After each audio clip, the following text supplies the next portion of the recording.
Hello, Internet. This is Sophia, the Red Angel.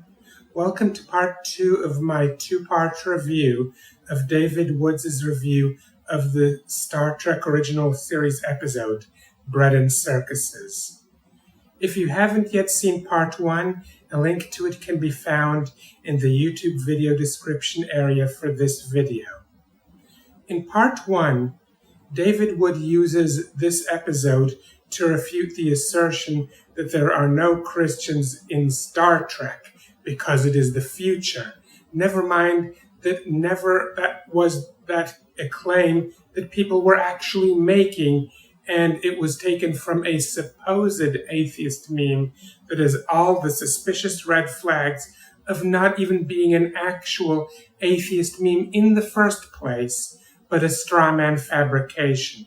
He also made the assertion that without the rise of Christianity, Rome would have never developed a philosophy of the brotherhood of all humankind, ignoring the fact that the concept of cosmopolitanism was already in existence in both the Cynic and Stoic schools of philosophy for a few centuries before Christianity appeared on the scene at all. But we never got to the part where David Wood really goes off the rails. But from this point on, David Wood shows that he is capable of going further and further and further down the rabbit hole. And then, when you think he's reached the bottom, he goes down further still.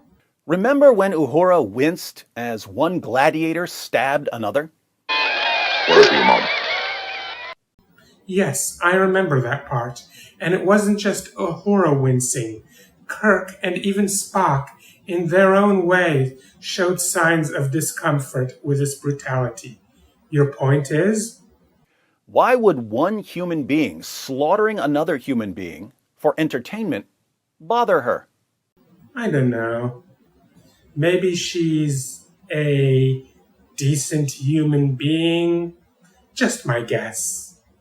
She's a seasoned Starfleet officer. Why would that bother her? And why exactly would it be out of character for a Starfleet officer to be bothered by the sight of someone being killed for entertainment? True, she is bound by the Prime Directive, which prevents her from actually interfering with the society in question to save people from that guy's fate. But there is nothing in Star Trek canon to suggest that a Starfleet officer would not be bothered by the sight of such blood sport. So, what's the problem there? Here's where a Dawkins fan will jump in and say, because people just know that it's wrong to kill other people like this. We just know it. We seek the good of other people by nature. We just do. Another vast oversimplification. It is far more accurate to say that evolution has produced in us a creature whose instincts are such that we can learn to be uncomfortable with such things, and which can collectively form societies that would encourage individuals in those societies to be uncomfortable with such things. After all, humans are a social species, and a society whose members feel comfortable just killing each other willy-nilly will not function very smoothly. That said, humans can be comfortable seeing other people killed willy-nilly or even brutally if the victim of such cruelty is outside of their sphere of empathy. Sphere of empathy being the term for the set of beings that someone is trained to extend their empathy to. However, unless something was added in recent years, I know of nothing in Star Trek canon that would suggest that a Starfleet officer would be trained to exclude any sentient being from their sphere of empathy. Their very mission is to seek new life and new civilizations. True, they would be bound by the Prime Directive that in some cases would prevent them from coming to the aid of someone in distress. But even for a Vulcan, the sight of such brutality would be disturbing. After all, as I said, it wasn't just Uhura wincing. Spock also showed signs of discomfort with this sight in his own Vulcan way. Really? Because back in the 1st century, and the 2nd century, and the 3rd century, the favorite form of entertainment among the Romans was the gladiatorial games. The crowd would cheer with glee as slaves and prisoners were forced to hack each other to pieces. That's what I thought too. That is, until I saw an episode of Adam Ruins Everything that, well, ruined this misconception. For most of gladiatorial history, intentionally killing your opponent was against the rules. That's why only 1 in 10 matches ended in a death. But I thought gladiatorial combat was pure mayhem. They actually had rules? Yep, as well as umpires to enforce them. All right, gents, I want a good clean fight. No headshots from behind, no eye gouging, and be sure to keep those genitals well covered. We don't want anyone losing their... So really, to get a more accurate idea of what gladiatorial games were like, don't think Hunger Games. Instead, think heavyweight boxing, a sport that is dangerous too, but alive and well, despite there being no shortage of Christians in modern American society. Why was it eventually abolished? We know exactly why. Christianity began to spread in the 1st century, and Christians were horrified at the bloodshed of the gladiator games because they believed that human beings are created in the image of God. So, Christians believe that human beings are created in the image of God, huh? You are aware that all human beings includes people who are unable to find work, people who have chronic conditions that make it impossible for them to find health insurance, and others, including, yes, refugees. Interesting how many people, in the name of Christianity, support parties that aim to deprive these people of things that they desperately need. So they boycotted the games, and this was a popular complaint against Christians. Marcus Minucius Felix recorded an early Roman condemnation of the Christian community as follows.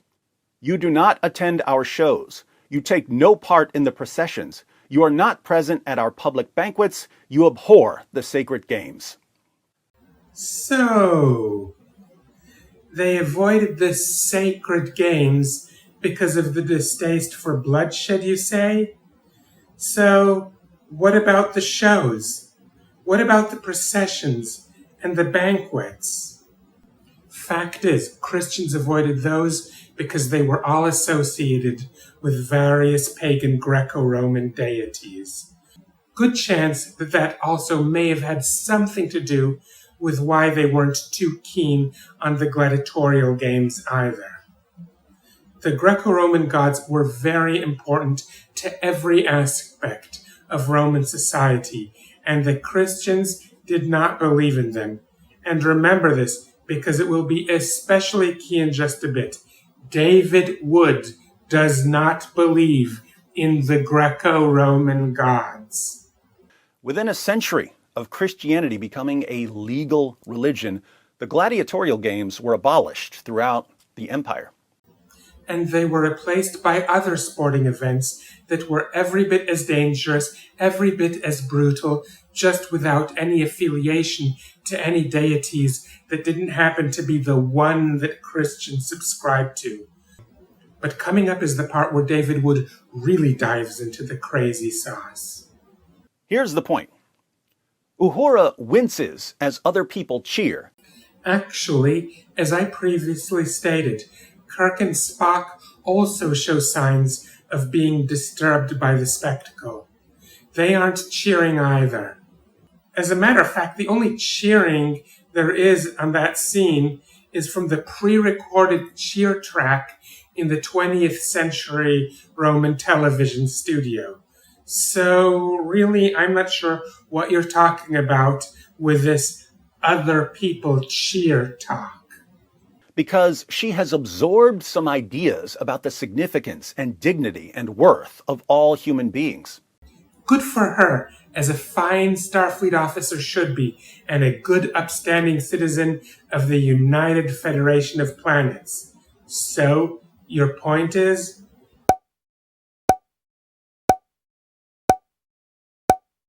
Those ideas were introduced in the Jewish scriptures, expanded upon in the Christian scriptures, and then spread by Christians. Introduced in the Jewish scriptures? You mean like the Brotherhood extended to the Hittites, the Amorites, the Canaanites, the Perizzites, the Hivites, and the Jebusites in Deuteronomy chapter 20, verse 17? That kind of brotherhood? Or the complete genocide of the Amalekites? And how about the Midianites? And after all they did to help Moses? This is not the behavior of brotherhood, but of complete sociopathy. And expanded on in the New Testament, you say? You mean the New Testament where Paul endorses the institution of slavery? And I haven't even touched the tip of the iceberg. And then you say the idea of this universal brotherhood was spread by Christians? How? By the Crusades? By the Inquisition? By the pogroms? Complete ransacking of the New World? Give me a flipping break. But we still haven't gotten to where you really go cray-cray in your video. But Captain Kirk and the rest of the crew all have the same ideas about the universal brotherhood of all men. All men are brothers. Yes, Kirk does have a concept of the universal brotherhood of all sentient beings. Most likely he got that idea from studying Stoic philosophy. Contrary to the stereotype that is the thing of parodies, Kirk does seem to be a student of Stoicism, or at least he was until he started to be portrayed by Chris Pine. Spock probably got that idea from a similar Vulcan philosophy. And all of those philosophies had their effect on Federation society and on Starfleet, of which Uhura is a product. There, you have it, and no blood cult of Christianity needed. Everyone on the Enterprise has absorbed Christian ideas about our nature and status, in addition to a ton of other Christian ideas they've absorbed without realizing where the ideas came from, which means that, in a sense, they're all Christians. There you are, trying to redefine Christian to include everyone who has absorbed ideas from Christianity, or more accurately, everyone who has ideas that you attribute to Christianity, regardless of how much history does not warrant giving Christianity any such credit. But you've also absorbed these ideas, so in a sense, you're a Christian too, regardless of what else you happen to believe. So you're not just bringing Kirk, Spock, and Uhura into the Christian tent by redefining the term Christian. You are trying to do so with all of us. Interesting that the famous Christian apologist C.S. Lewis rejected this line of thinking. Why? Because he knew that defining the term in such a way would render the term useless. But hey, if you insist on going down that road, two can play at that game. Today, the term atheist refers only to those who do not believe in any god or gods. But when the term was first coined in antiquity, it referred to anyone who does not believe in the Greco-Roman gods. Remember earlier in this video when I mentioned that it would be key later on that David Wood does not believe in the Greco-Roman gods? Here is where that comes in. Congratulations, David Wood. You do not believe in Zeus, Hera, Athena, Poseidon, or any of those in that lot. Therefore, by the definition that the term had when it was first coined, congratulations, you are an atheist. So yes, I can very easily demonstrate the absurdity of your maneuver of calling all of us Christians merely because We have values that you insist on crediting Christianity with. But maybe I should not do that. Maybe if you think that you've gotten what you want, getting us all to be Christian, even if you only got it by clever wordplay, you might go home and leave us alone. But that would just mean that you're a heretical Christian. Well, so much for that hope. I mean, we all know that Christian heretics have a long history of being outside of the Christian sphere of empathy. So much for the notion of Christian origins of the universal brotherhood of humankind. But hey, that notion I have already demonstrated the absurdity of, as have countless other atheist YouTubers far better than me. I find it interesting that just 50 or 60 years ago, non-Christians still understood this. What non-Christians? Are you still talking about those of us who a moment ago you said are Christians, albeit heretical ones? Or did you somewhere manage to find some atheists who actually eat babies and are now talking about them? Gene Roddenberry, who created Star Trek, was a secular humanist. He had quite a bit of contempt for religion, and later he made sure that religious ideas were excluded from his shows. But back then, even humanists seemed to understand where some of their ideas came from, and they didn't have a problem saying it. So that is your explanation as to why Christianity got its cameos in early Star Trek, but was omitted later on? You are ignoring one very important fact, and that is that during the time of the original Star Trek series, Star Trek wasn't regarded as the universal cultural staple that it is today. It was a struggling show, constantly on the verge of being canceled. As a matter of fact, at the end of each of its 3 seasons, the studio announced its cancellation, and it was a big fight to keep it up on the air for 3 seasons.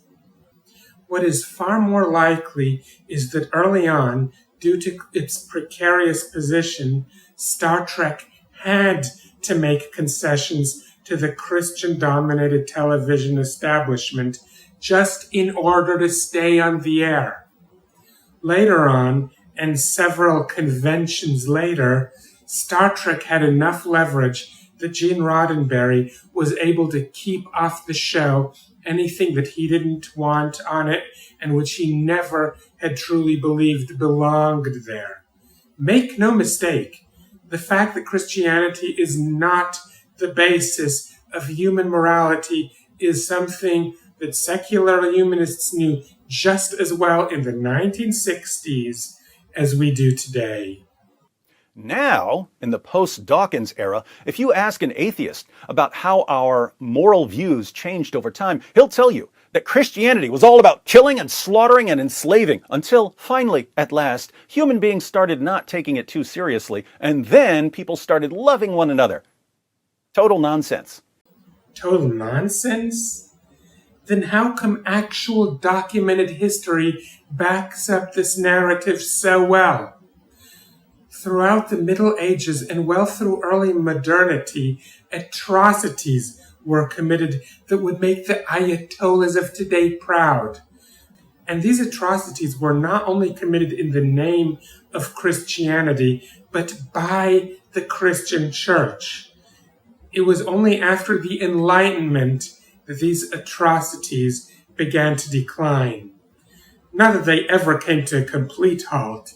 In the United States, during the antebellum, religion was cited in the defense of slavery, along with attempts to characterize slaves as well-treated and cared for, just like the Roman announcer that I called out in part 1 of my review. Also, unlike in the Star Trek episode, in which the message of Christianity was what caused slaves who previously, and very unbelievably, were supposedly content with their whole life freedom being taken away, in real life, Southern slaveholders introduced Christianity to their enslaved population so as to make them more docile and less prone to revolt against the cruelties of slavery.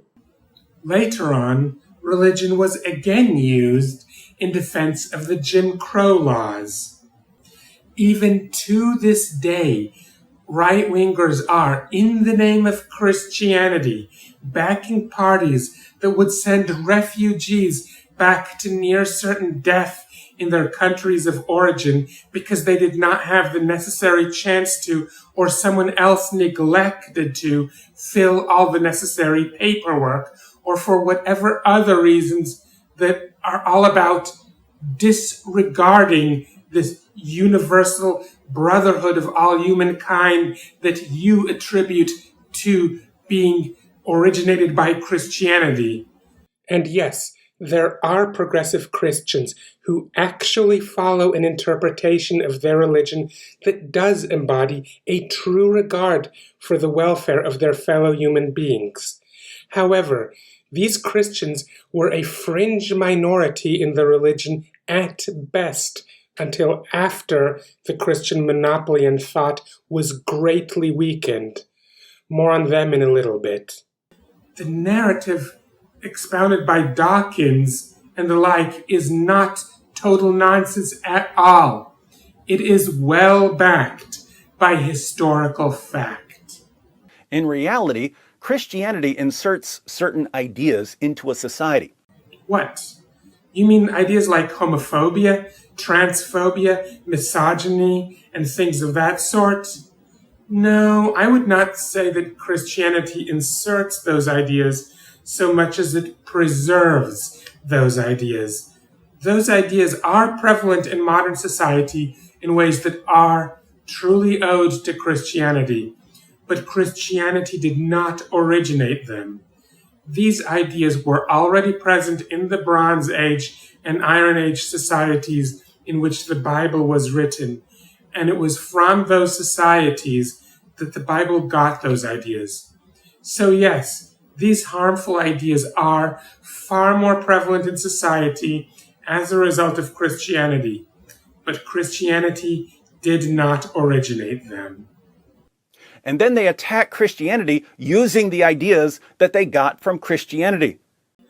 Except that they didn't get those ideas from Christianity. It is well documented where they got those ideas from, and it is not Christianity. A far stronger case can be made, and I think has been made by Jimmy Snow and others, that progressive Christians, the Christians who do not support homophobia, transphobia, misogyny, xenophobia, etc., get their ideas from secular humanism, and that they subconsciously read their secular humanism-based ideals into their interpretation of Christianity, a claim bolstered by the fact that there are tons of competing interpretations of Christianity that have no real way of settling universally which one of them is the true, authentic interpretation. The amazing part is that these post-Dawkins atheists, who are completely out of touch with reality, who have rewritten all of history to bring it in line with their fantasies, are the same people who claim to be champions of reason, champions of evidence, people who believe only what evidence proves, people as logical as Spock. And instead of even trying to defend their claims with anything remotely resembling an actual investigation. What do you mean? This is based on abundant evidence, and it is based on things that are actually written in your holy texts.